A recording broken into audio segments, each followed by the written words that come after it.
Hey there, it's Crystal Everdeen, and in this video I'm going to share with you my straight hair routine, aka the steps that I take to achieve this straightened hair look.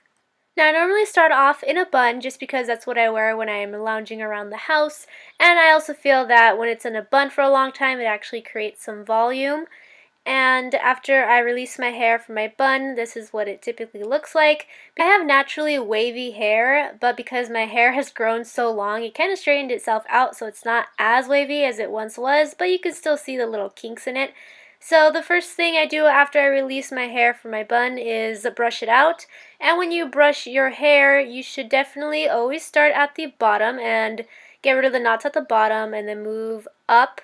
There's a lot of people who start at the top and go down and catch all those knots, and that's pretty bad for your hair. You're just pretty much ripping out your hair for no reason.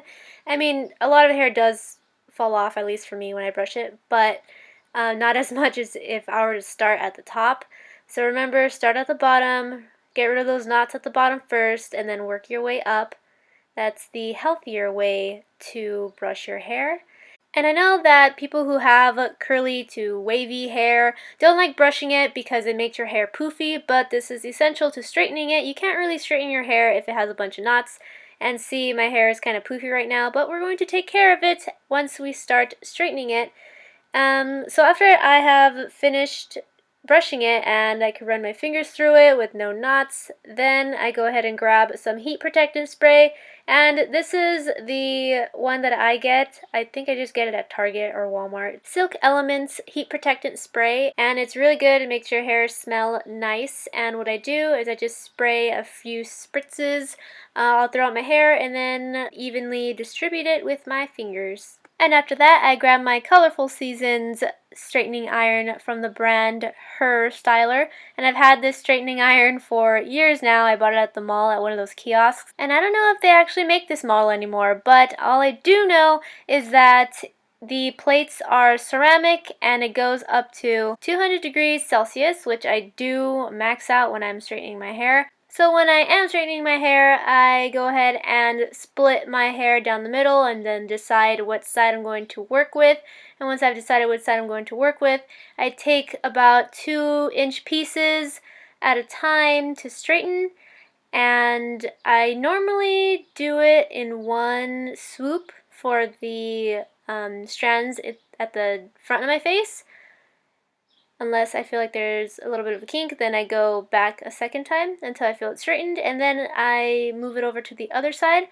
But once I get really into my hair, it starts getting thicker, so I may need to go over it more than once. But this one was fine, so I only needed to go through it once, or I guess twice, just to get those extra little kinks. And now that I'm going deeper into my hair, I feel like it's thicker, so I go over it maybe 1 or 2 times. And I also go through it slower.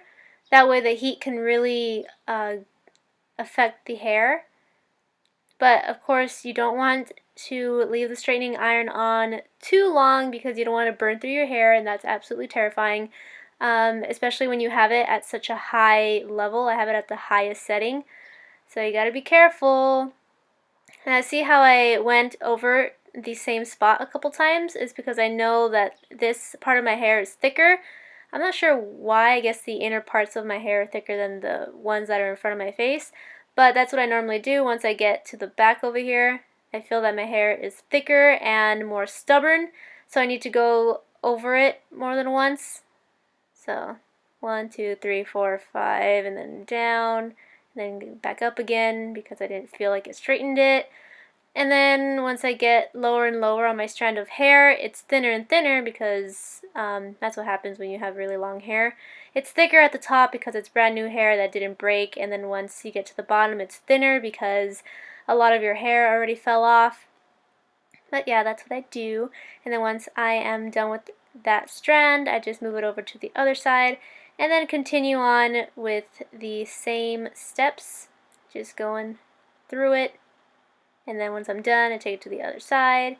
Now remember, when you are straightening your hair, not to grab too big of a chunk of hair, because if it's too thick of a chunk, then the straightener will only be able to straighten the hair that it's directly touching. And if it's a thick chunk that you're trying to straighten, the inside is not going to get straightened. It's still going to stay wavy or curly. So make sure that when you're picking your pieces that they're not too thick.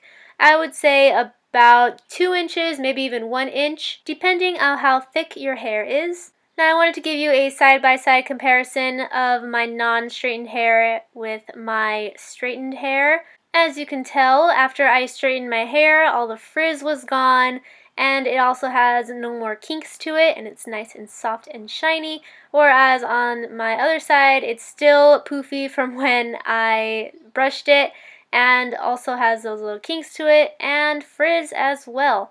So what I'm going to do is the exact same thing to this side as I did to the other side, remembering not to get too thick of chunks. That way every hair is straightened and it's also even.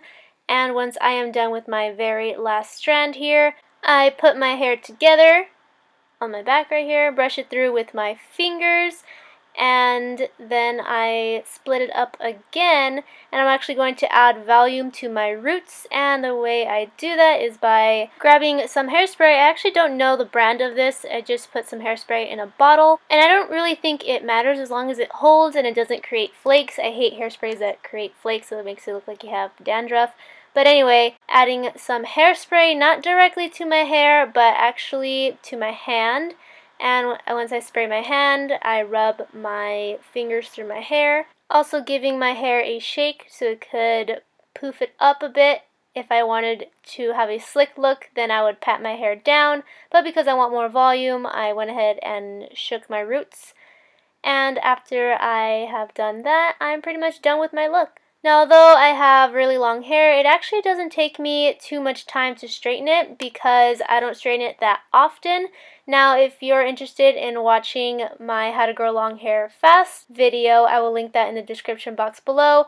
And the reason I mention that is because in my video, I let you know that heat styling your hair is very damaging, and I try to avoid that as much as possible. And that's one of the reasons I'm able to grow my hair nice and healthy and thick. And it's actually easier for me to heat style my hair because I don't do it as often, whereas people who heat style their hair all the time have this kind of hair type that is now resistant to heat styling, and they have to use more heat and just damage it even more. So it's best to avoid heat styling as much as possible, especially straightening. That's one of the worst things that you can do to your hair.